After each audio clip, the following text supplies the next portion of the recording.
अच्छा जी, बरतानिया में एक और वज़ीर आज़म आ गए, 59th टू बी प्रिसाइज, और एंडी बर्नहम इनका नाम है। और सिर्फ 10 बरसों में एंडी बर्नहम जो है ना वो बरतानिया के 7वें वज़ीर आज़म है। हमें अपने आप को और अपने लोगों को, अपनी आवाम को, अपने पॉलिटिशियंस को, पॉलिटिकल सेटअप को उस तरह कुछ नहीं कहना चाहिए, बिकॉज देख लें दुनिया में हो रहा है 7th in 10 years।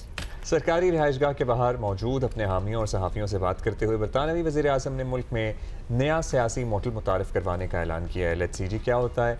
Andy Burnham ने तस्लीम किया है कि अवाम सियासत से तंग आ चुके हैं, हमारी नस्ल के सियासतदानों को अपनी कारकर्दगी बेहतर करना होगी। बर्नहम का कहना था कि वो बतौर वज़ीर आज़म एक नई मईशत तश्कील देने का अहद करते हैं जिसमें ज़रूरियात ज़िंदगी दोबारा सरकारी कंट्रोल में होंगी ताकि उन्हें दोबारा सस्ता किया जा सके। बरतानिया को ये दिखाना होगा कि वो एक बार फिर इस्तेहकाम हासिल कर सकता है। बड़े चैलेंजेस हैं यूके में लोगों के, मतलब महंगाई अलग है, उनका हेल्थ केयर सिस्टम अलग एक कोलैप्स की तरफ बढ़ रहा है, फिर इमिग्रेशन की भी उनकी एक काफ़ी मेगा प्रॉब्लम है।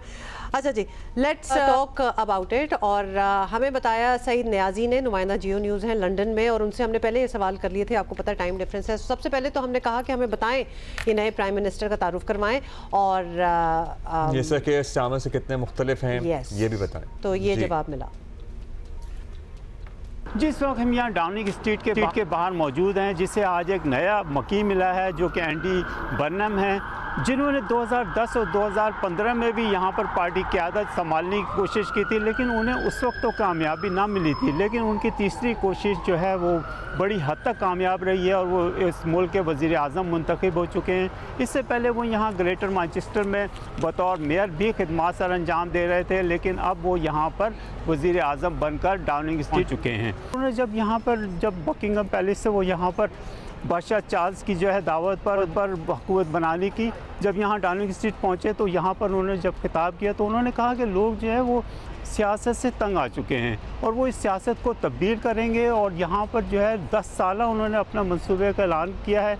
इससे पहले उन्होंने जब पार्टी की क़यादत संभाली थी उस वक्त भी उन्होंने अपने 5 नुकाती मंसूबे का ऐलान किया था, जिसमें उनका कहना था कि वो इस मुल्क के हर हिस्से के वज़ीर आज़म हैं और उनकी ये कोशिश होगी कि यहाँ पे जो पार्लियामेंट और जो वाइट हॉल है उसके इख्तियारात आम लोगों तक मुंतकिल किए जाएँ और ज़्यादा से ज़्यादा कौंसिल हाउसिंग बनाई जाए, जिससे ताकि लोगों को उनकी मुश्किलात कम हो। और ख़ास तौर पे जो उनका जो सबसे बड़ा हदफ है फ़िलहाल वो ये है कि महंगाई को किसी तरह से भी काबू किया जाए। अच्छा, फिर हमने सईद साहब से भी पूछा कि बरतानिया में एक बड़ी पाकिस्तानी एशियाई कम्युनिटी भी है, उनके लिए तब्दीली ये कैसी हो सकती है, तो ये बताया उन्होंने हमें।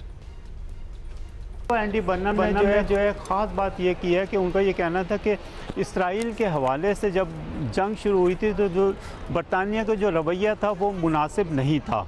तो ये जो रवैया है इस हवाले और जो ये जो पॉलिसी है इस पे मुस्लिम कम्युनिटी बड़ी खुश है और उनका ये कहना था कि एंडी बर्नहम ने जो है बहुत अच्छा मौके इख्तियार किया है। इसके अलावा जिस तरह एंडी बर्नहम ने कहा है कि जो वो इख्तियारात हैं वो पार्लियामेंट और वाइट हॉल से लेकर मुकामी कम्युनिटीज़ को देंगे, तो हमारी जो कम्युनिटी है वो अक्सर कौंसलों में जो है उनके जो कौंसलर हैं, मेयर्स हैं, उनकी बड़ी तादाद जो है वो एशियाई है।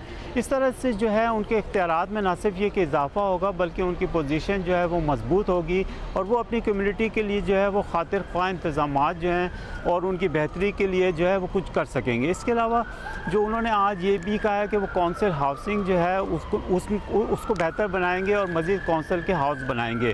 तो जो कौंसिल के जो घर हैं उनको जो लेने वालों की जो ख्वाहिशमंद हैं उसमें एशियाई कम्युनिटी की भी बड़ी तादाद होती है जो उसके मुंतज़िर है और वो उनकी ये ख्वाहिश होगी कि अगर नए घर बनेंगे तो उनको भी शायद जो है उनका भी नंबर शायद जल जाए। यहाँ पर जो राइट विंग की पार्टियाँ हैं वो सर उठा रही हैं और गुज़िश्ता इलेक्शन में भी जो ख़ास तौर पे जो लोकल इलेक्शन में हुए थे उसके अंदर उन्होंने बड़ी शानदार कारकर्दगी का मुजाहरा किया था और अगर नेशनल इलेक्शन में भी उन्होंने इस किस्म की कारकर्दगी का मुजाहरा किया तो यहाँ पर बड़ी जमातों को जो है बड़ी मुश्किलात पेश होंगी, क्योंकि इस वक्त लेबर पार्टी को जो है वो ख़तरा किसी जो बड़ी जमातें हैं टूरी या लिब डैम हैं उनसे नहीं है बल्कि रिफॉर्म से है। बहुत शुक्रिया सईद साहब।